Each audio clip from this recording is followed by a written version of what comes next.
Now for the top story tonight, the Republican primary on Tuesday. 2 votes will take place, one in Alabama, the other in Mississippi. New Rasmussen poll taken in Alabama has a dead heat among Romney, Santorum, and Gingrich. Look at those numbers. Look how close they are. In Mississippi, Rasmussen has Romney at 35%, Santorum 27%, Gingrich 27%, Ron Paul 6%. Joining us now from Washington, Fox News analyst Charles Krauthammer. It surprised me, that poll in Mississippi. Romney ahead and running pretty strong. Well, it is surprising because the way we've been hearing about it up until now, it sounded like it's Gingrich country, home territory, and perhaps Santorum, as the guy who represents the social conservatives, is the guy who might give him a run for his money there. But as Romney himself rather awkwardly said, it's an away game for him. So to find him ahead of the pack right now in the polls in Mississippi, I think is quite telling. And I think it's ominous for Gingrich because his claim is he's strong in the South and somehow he'll march out of the South and take the rest of the country, although he hasn't won anywhere outside of the South. If he can't hold home court with Mississippi and Alabama, I'm not sure he goes on to Louisiana and other places. Okay, but he can't hold court because of Rick Santorum is going to take some of Gingrich's ideological support away from him.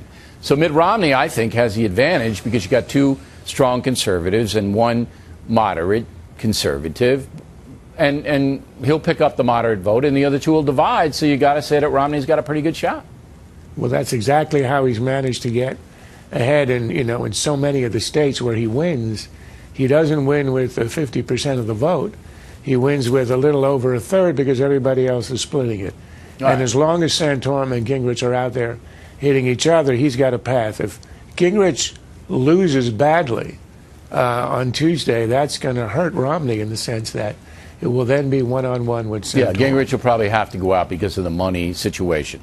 Now, you're not a big fan, though, of Mitt Romney. I just suspect that you don't see him as the kind of guy you would want to see in the White House. Am I wrong? You're wrong.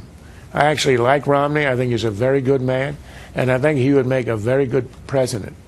But when I'm asked to say whether he's a strong candidate and to analyze him and his chances of winning, I say what I think, even though I'd like to see him in the White House, and I would have no hesitation in supporting him in the general election. Why would you rather see Mitt Romney in the White House than, say, Rick Santorum?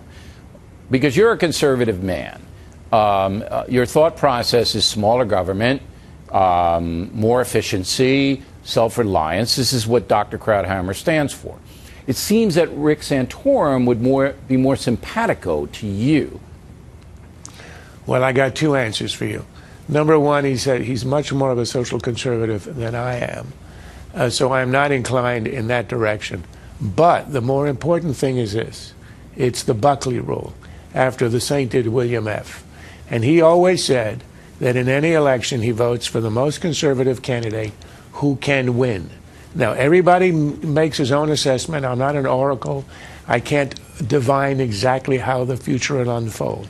But in my analysis, Santorum has no chance of winning the White House in general election. And the big reason for that is why? The gender gap is to start with.